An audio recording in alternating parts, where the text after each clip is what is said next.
శ్రీమాత్రే నమః. సద్గురు జ్యోతిష్యాలయం నుండి 2026 జూన్ మాసంలో 8వ తారీఖు నుండి 14వ తారీఖు వరకు వార ఫలాలని మనం ఇప్పుడు 12 రాసులకి గోచార ప్రకారం ఎలా ఉందో తెలుసుకోబోతున్నాం. జాతకం అంటే ప్రతి ఒక్కరికి ఒక క్యూరియాసిటీ. నా ఆరోగ్యం ఎలా ఉంది, నాకు వ్యాపారం ఎలా ఉంటుంది, ఉద్యోగం ఎలా ఉంటుంది, నా కుటుంబం ఎలా ఉంటుంది, నా జీవితం ఎలా ఉంటుంది అని ఒక క్యూరియాసిటీ. జాతకం పడుతున్న వర్షానికి ఒక గొడుగు మాత్రమే కానీ జాతకం జీవితం కాదు. మీరు మిమ్మల్ని నమ్మండి, మీ యొక్క ఇష్టదైవాన్ని నమ్మండి. మేషరాశి మిత్రులారా, ఈ 8/6/2026 నుండి 14/6/2026 వరకు ఈ వారం గ్రహాలన్నీ ఎలా ఉన్నాయనేది మనం తెలుసుకోబోతున్నాం. రవి వృషభ రాశిలో ఉంటారు, బుధుడు వృషభ రాశిలో ఉంటారు, శుక్రుడు మిథున రాశిలో, కుజుడు సింహరాశిలో, గురుడు మిథున రాశి నుండి కర్కాటకానికి, శని మీనరాశిలో, రాహు కుంభరాశిలో, కేతు సింహరాశిలో ఉన్నారనమాట. ఈ వారంలో బుధ గృహ ప్రభావం వల్ల విద్య, ఉద్యోగ, వ్యాపార రంగాల్లో కొత్త ఆలోచనలతో ముందుకొస్తాయి.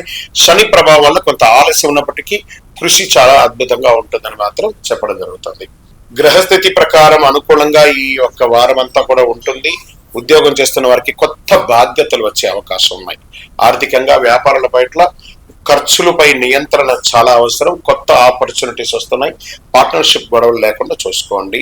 ఇంకా సర్వీస్ సెక్టార్లో ఉన్నటువంటి వాళ్ళకందరికీ కూడాను మంచి మనకి డాక్టర్స్ కానీ, డిఫెన్స్ కానీ, లేకపోతే పోలీస్ సెక్టార్లో ఉన్న వాళ్ళకి మంచి ప్రోత్సాహకరమైనటువంటి వారంగా కూడా ఇది చెప్పుకోవచ్చు.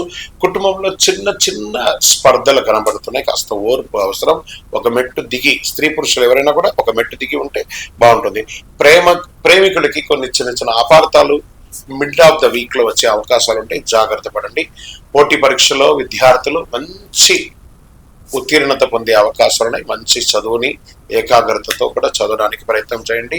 ఇంకా కోర్టు కేసులు నెమ్మదిగా మూవ్ అవుతూ ఉంటుందని కూడా చెప్పచ్చు. గొప్ప మార్పులేమి ఈ వారంలో లేదు. రియల్ ఎస్టేట్, నిర్మాణ రంగం వారికి కాస్త అనుకూలంగా ఉంది, కానీ రెగ్యులర్ రియల్ ఎస్టేట్ కొంచెం మందకొడిగా ఉంది.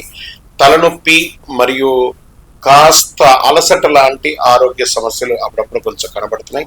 షేర్ మార్కెట్ లో తొందరపడి ఏ విధమైన నిర్ణయాలు తీసుకోకండి, ఎందుకంటే ఈ వారం అంతా చాలా వాలంటేట్ గా ఉంటుంది షేర్ మార్కెట్. వ్యవసాయం, పంటలపై ఆశాజనకమైనటువంటి సూచనలు ఉంటాయి. ఇంకా టీవీ కళాకారులు, సినిమా కళాకారులకి కొత్త అవకాశాలు వచ్చే అవకాశాలు మెండుగా ఉన్నాయి. విదేశీయంలో ఉద్యోగంలో ఉన్న వాళ్ళకి, చాలా మందికి ప్రైవేట్ ఉద్యోగంలో నాకు లే ఆఫ్ అవుతుందా, నా ఉద్యోగం ఉంటుందా అని ఒక భయం ఎప్పుడు ఉంటుంది. అది కాస్త ఉండాల్సిందే. కొంచెం జాగ్రత్తగా ఉండండి. మీ యొక్క లక్కీ నంబర్ ఈ నెల 9, లక్కీ కలర్ ఎరుపు, లక్కీ దిక్కు తూర్పు. మీరు పరిహారం చేయవలసింది హనుమాన్ చాలీసా పారాయణం చేయండి. ఆంజనేయ స్వామి వారికి 19 ప్రదక్షిణాలు చేయండి. సుబ్రహ్మణ్య స్వామి ఆరాధన ఎక్కువ చేయండి. విజయోస్తు. ఇంకను మీ యొక్క వ్యక్తిగత జాతకం తెలుసుకోవడానికి కోసం మీ పరిసర ప్రాంతాల్లో ఉన్నటువంటి సద్గురువుల్ని సంప్రదించండి, లేదా మా ద్వారా తెలుసుకోవాలి మీ యొక్క జాతకం అంటే డిస్ప్లేలో కనబడుతున్నటువంటి నంబర్కి మీ పేరు, date of birth, time of birth, place of birth WhatsApp చేయండి.